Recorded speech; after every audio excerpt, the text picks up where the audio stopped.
Por muchos años hemos escuchado estas historias sobre si hay túneles en Zamora o si no los hay. Pero para conocer la verdadera historia de una ciudad como Zamora, no solo necesitas recorrerla y tomarte la foto en el lugar deseado o ir a comprar unas papas. Para esto es necesario conocer todas sus historias y vivir junto con ella. Todo esto es Vive Zamora.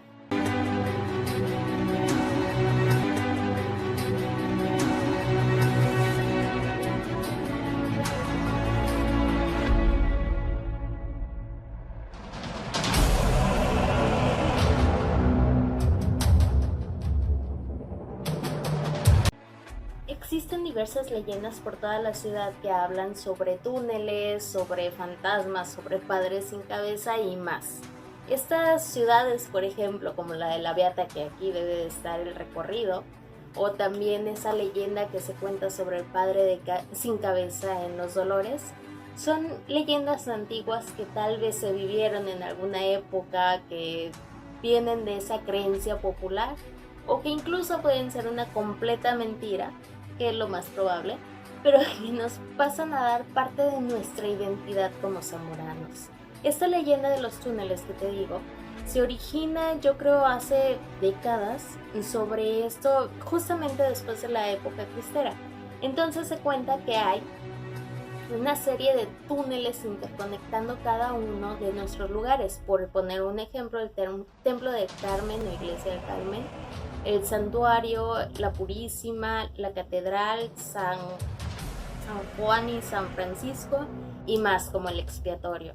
Son diferentes lugares que dices tú cómo pueden estar interconectados, pero también seamos sinceros, Zamora es una ciudad pequeña, no somos la gran ciudad. A comparación de, por ejemplo, un Vallarta donde vivo, que aquí son distancias de horas o de kilómetros incalculables que te hacen querer no salir de tu casa. Pero en Zamora no, en Zamora puedes incluso estar de un lado de la ciudad, por ejemplo, estar en el museo, en ferrocarril, y llegar en 15 o más, sí, digamos una media hora o algo más, para ya llegar hasta el otro lado y a la frontera entre Jacona.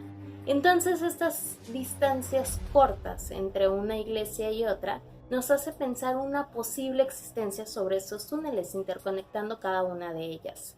Se dice que en la época cristera el gobierno no quería que toda la gente estuviéramos bajo una religión católica, por ponerte un ejemplo.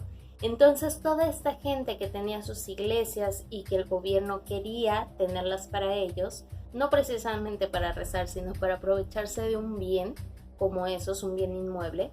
Entonces esto fue lo que pasó, la gente lo defendía diciendo que era de ellos y el gobierno se apropiaba de ello porque decía que no.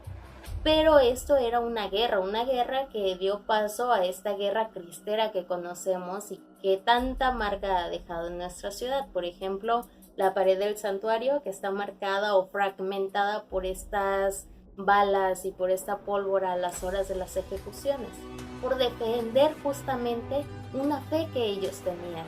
Entonces estos túneles interconectando no sería una opción descabellada conociendo esta historia. Me dijeron en un blog en internet precisamente, que Zamora tenía un túnel en el Templo del Carmen, justo en la pila bautismal del lado derecho.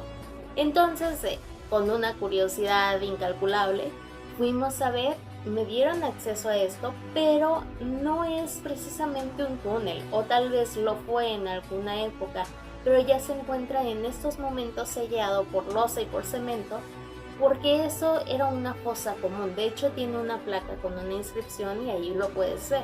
Esto simplemente fue una fosa común. De hecho, en toda esa sala bautismal, por si no te has fijado y ya has entrado, lo único que puedes ver son bancas, los santos más antiguos del templo, a lo que me dijeron, y estas plaquitas que ves en todos lados de las paredes, anunciándote las muertes o el nicho, por así llamarlo, donde reposan los cuerpos de algunas personas que estaban ahí. ¿Por qué? Porque también no nos suena descabellado el saber que en el Sedeco del Carmen antes era un cementerio, en toda esa parte de ahí. Entonces son leyendas populares, historias que pasaron, placas que van apoyando todo esto, que te hace querer dudar un poco más de todo esto y que sea real en algún momento de toda nuestra historia y de toda la ciudad. Pero también tenemos lo que se dice un túnel en el santuario, que no te sé decir la verdad si interconecta cada una de las iglesias, porque de hecho ahí con trabajos dejan entrar a la iglesia, ¿verdad? Entonces mucho menos a un túnel, pero sí existen estas habladurías o estas leyendas populares que van corriendo al paso de las generaciones de boca en boca, diciéndonos todo esto. Tú, la verdad, ¿crees en estos? ¿Los has escuchado? ¿Has escuchado a tus papás mencionar estos túneles o simplemente son locuras de una generación que pasaron a la nuestra? Esto y más, déjalo en tus comentarios, ayúdanos con un like y comparte este video en redes sociales. Nos puedes encontrar en Instagram, en Facebook, para deleitarte con imágenes como las que viste en nuestro fondo de estas ejecuciones cristeras, que no son el mejor background que podemos encontrar, pero que forman parte de esta identidad como zamoranos, te decía, y que desgraciadamente sigue pasando estas ejecuciones, simplemente que ya ahora lo hacen en una forma más pública y sin algo de así de que dime. Entonces, ¿tú conoces algo de estas leyendas que tenemos? ¿Has escuchado hablar de ellas? Si es así, comenta, y si no, pues dime de qué te gustaría que habláramos. Por ejemplo, de George y la Catrina, del frijolito, o de otras historias que hemos conocido, por ejemplo, de Pancho Pichaguas, este eterno enamorado de Zamora. Comenta, comparte y suscríbete a este canal, que vamos a estar hablando sobre estos temas en todo Zamora. Y nos puedes seguir en Instagram como Vive Zamora o en Facebook como Vive Zamora Oficial. Al final del video vas a ver los enlaces. Te dejo también suscripciones al siguiente. Te recomiendo también otros canales como del Lalo. Te dejo abajo en la descripción el link a su canal para que conozcas todo este recorrido de Zamora de una forma diferente. Soy Isabel M. Gles y esto fue Vive Zamora.